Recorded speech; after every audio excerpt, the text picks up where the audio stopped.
नमस्कार साथियों, मैं डॉक्टर विकास कुमार मलिक, कृषि वैज्ञानिक। आज पुनः एक नई चर्चा के साथ में आप लोगों के साथ में फिर जुड़ रहा हूं। आज हम चर्चा करेंगे ऐसे फफूंदनाशी के ऊपर कि जो जैविक रूप से आपके खेतों में कार्य करता हो, मर्दोप जनित हो, ऐसा फंगस जो हमारे लिए लाभदायक हो, किसान का मित्र हो, और जो हमारे हानिकारक जो फंगस है, जो ज़मीन में हमारे जो फंगस पैदा होते हैं और हमारे पौधों को ख़राब करते हैं, उनके लिए बड़ा नुकसानदायी हो, उन्हें वो रोकने की क्षमता रखता हो। आज हम ऐसे फफूंदीनाशक के बारे में चर्चा करेंगे। तो इसका नाम है ट्राइकोडर्मा। ट्राइकोडर्मा क्या है, किस फॉर्म में मिलता है, कहाँ पर उपलब्ध होता है, क्या इसकी क्वांटिटी है जो हमें इस्तेमाल करनी चाहिए, आज हम उसके बारे में चर्चा करेंगे। और किसान भाइयों, मेरा आपसे निवेदन है कि यदि आपने अभी तक मेरे चैनल को सब्सक्राइब नहीं किया है तो मेरे चैनल को लाइक और सब्सक्राइब अवश्य करें, बेल आइकन अवश्य दबाएं, ताकि जो मेरे द्वारा नई नई वीडियो बनाई जाती है वो आप लोगों तक सबसे पहले पहुंचे, आपका उसका इंटीमेशन आपको मिल जाए। पहले चर्चा करते हैं कि ट्राइकोडर्मा कितने प्रकार का होता है, क्या होता है ट्राइकोडर्मा। ये भी एक फंगस है, ज़मीन में मर्दोपजनित फंगस है जो ज़मीन के अंदर पैदा होता है, लेकिन वह जीवाश्म पर जिंदा रहता है, जो अब हमारी ज़मीनों में कम हो रहा है। इसलिए हमें इसको अलग से देना पड़ रहा है ताकि हमारी ज़मीन में ये ट्राइकोडर्मा वहाँ पर अपनी पीढ़ियाँ बढ़ा दें और ये फिर हमारे जो हानिकारक फंगस है उसको मारने का काम करे। हानिकारक फंगस क्या है? वे फंगस जो हमारे पौधों में रोग पैदा करते हैं, और ये लाभदायक फंगस है जो हमारे लिए वहाँ पर सुरक्षा कवच का काम करता है। और ज़मीन में डालने के बाद अनावरत रूप से आपकी ज़मीन में आपने एक बार डाला तो लगातार लंबे समय तक अपना कार्य साइलेंट मोड में रहते हुए, शांत रहते हुए अपना ज़मीन में कार्य करता रहेगा। ये ट्राइकोडर्मा कितने प्रकार के होते हैं? इसकी बहुत सारी स्पीसीज पाई जाती है। मुख्य रूप से दो स्पीसीज यहाँ पर हमारे इसमें कारगर होती है, ट्राइकोडर्मा विरिडी और ट्राइकोडर्मा हर्जेनियम। ये दोनों स्पीसीज ही हमारे जो हानिकारक फंगस है उनको रोकने का कार्य करते हैं। अब मैं इसका आपको क्रमबद्ध तरीके से बताता हूं कि ये किस प्रकार हमें क्या पहचान करनी है और क्या हमें सावधानियां रखनी है। जब भी आप ट्राइकोडर्मा खरीदें, हमेशा विश्वसनीय स्थान से खरीदें जहां पर आपको ये विश्वास हो कि हमें ये जो ट्राइकोडर्मा प्राप्त हो रहा है ये 100% अच्छा है, और जो इसमें हमारे स्पोर्स है, जो इसका हमारा कार्य करने की क्षमताएँ हैं, वो पूरी हमें मिलेगी। और ख़रीदते समय दो सावधानी अवश्य रखें। पहला, इस पे यहाँ पे मैन्युफैक्चरिंग डेट होती है और एक्सपायरी डेट होती है। अधिकतर जो हमारे ट्राइकोडर्मा है उनकी एक्सपायरी डेट 1 वर्ष दी जाती है, 1 साल दी जाती है। लेकिन आप प्रयास करो, जब हम ट्राइकोडर्मा खरीद के लेके आते हैं, जो मैन्युफैक्चरिंग है, हम उस मैन्युफैक्चरिंग से 5-6 महीने 7 महीने के अंदर ही हम उसको अपने खेतों में प्रयोग कर लें। यदि ज़्यादा लंबे समय तक हम उसको रखते हैं तो उसके स्पोर्स धीरे धीरे कम होने शुरू हो जाते हैं, उनकी क्षमताएँ कम होनी शुरू हो जाती है। तो ऐसी दशा के लिए हम उसको 5-6 महीने 7 महीने के अंदर ही प्रयोग कर लें, हम 1 साल का इंतज़ार न करें। पहला सावधानी ये है। दूसरी सावधानी ये है कि जो हमें इसमें प्रयोग करना है, हम किन किन फसलों में प्रयोग कर सकते हैं।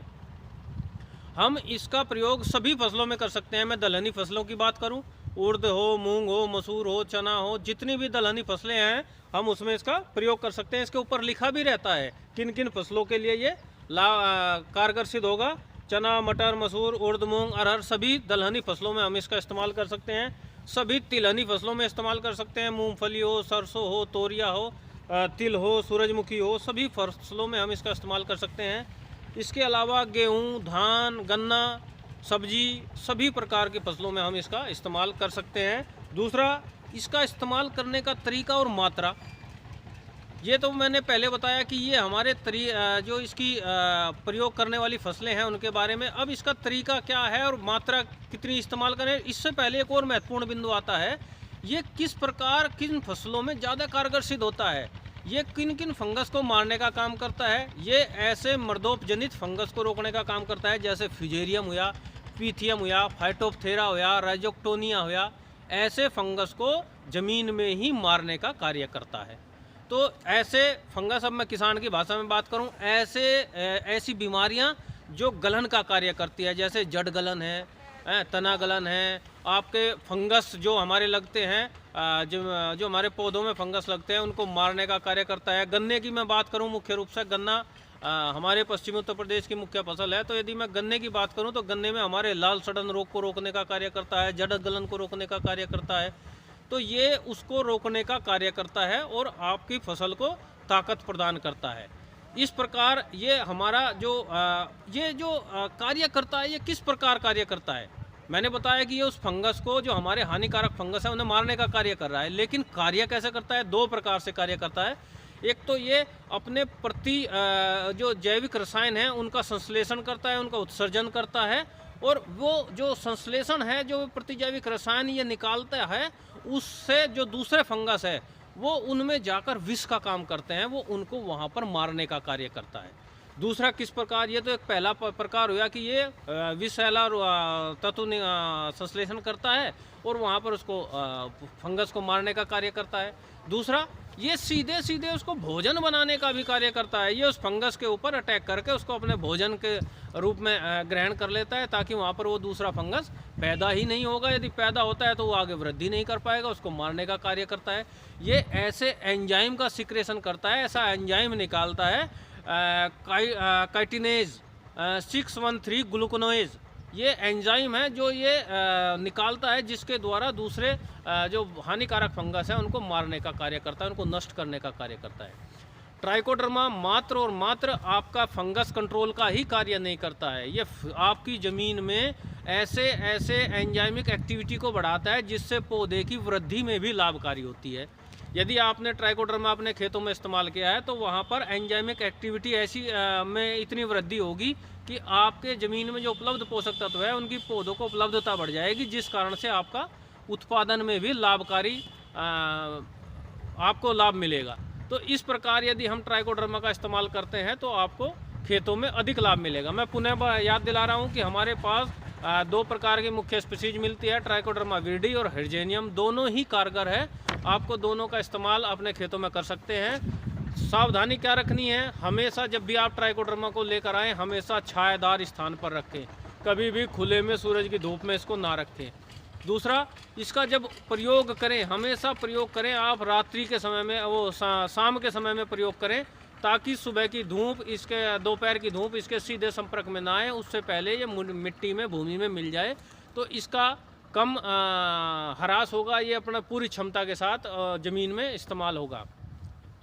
ये बातें मैं कर रहा था कि हमें ट्राइकोडर्मा क्यों इस्तेमाल करना चाहिए, क्या लाभकारी होगा, किस प्रकार ये हमारा ज़मीन को लाभ दे सकता है या हमारे पौधे को लाभ दे सकता है।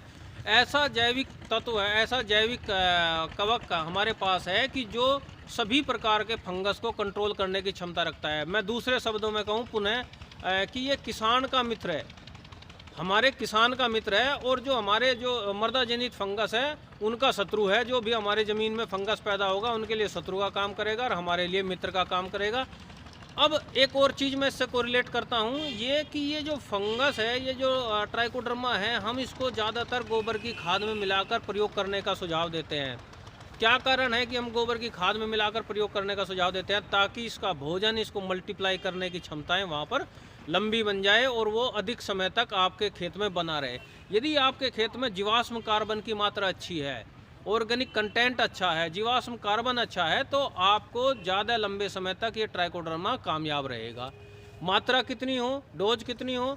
2 किलोग्राम प्रति एकड़ की दर से आपको इस्तेमाल करना है, 50 किलोग्राम गोबर की खाद में मिलाकर, और 10 से 12-15 दिन तक उसको मल्टीप्लाई करके हमें इस्तेमाल करना है। मैं अभी आपको अगली वीडियो में इसका पूरा बनाने का तरीका बताऊंगा और किस किस प्रकार से हम इसको प्रयोग कर सकते हैं, कौन कौन सी विधियां हैं जो हम इसको प्रयोग कर सकते हैं, उनके बारे में विस्तार से चर्चा करूंगा अभी नई वीडियो में, दूसरी वीडियो में।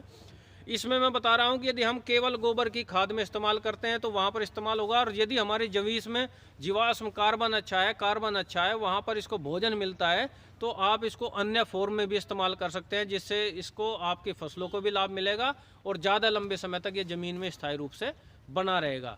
तो किसान भाइयों, आप अपनी फसलों में ट्राइकोडर्मा का प्रयोग अवश्य करें। जो मैंने सावधानियां बताई हैं उनका ध्यान रखें, और कभी भी इस ट्राइकोडर्मा का प्रयोग किसी भी रासायनिक फफूंदीनाशक के साथ नहीं किया जाता है।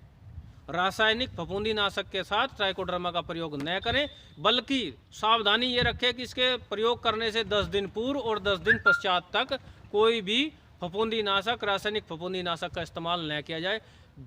अन्य जैव उर्वरक आप इस्तेमाल करना चाहते हैं तो वो इसके साथ इस्तेमाल किए जा सकते हैं, इसके बाद भी इस्तेमाल किए जा सकते हैं, इससे पूर्व भी इस्तेमाल किए जा सकते हैं। जैसे हमारे पीएसबी कल्चर है या अन्य कोई भी कल्चर है वो आप इस्तेमाल कर सकते हैं। उनका इसके ऊपर कोई प्रतिकूल प्रभाव नहीं पड़ता है और न ही इसका ज़मीन की सेहत पर कोई प्रतिकूल प्रभाव पड़ता है, बल्कि ये लाभकारी सिद्ध होता है आपकी ज़मीन की संरचना को बढ़ाने के लिए, अच्छा करने के लिए। तो किसान भाइयों, ये था आज आपको ट्राइकोडर्मा के बारे में जानकारी। अभी मैं आपको एक नई वीडियो बनाता हूँ, उसमें आपको मैं बताऊंगा कि किस प्रकार हम इसका कल्चर तैयार करेंगे और किस किस प्रकार से हम इस कल्चर, कितने प्रकार से हम कल्चर तैयार कर सकते हैं, किस प्रकार हम इसको खेतों में इस्तेमाल करेंगे। तब तक के लिए आपने यदि मेरा चैनल अभी तक सब्सक्राइब नहीं किया है तो कृपया चैनल को सब्सक्राइब करें, लाइक करें और बेल आइकन अवश्य दबाएं, ताकि आपको मेरे द्वारा जो नई नई वीडियो बनाई जाती है वो आप लोगों तक जल्द से जल्द पहुँचे। धन्यवाद, नमस्कार।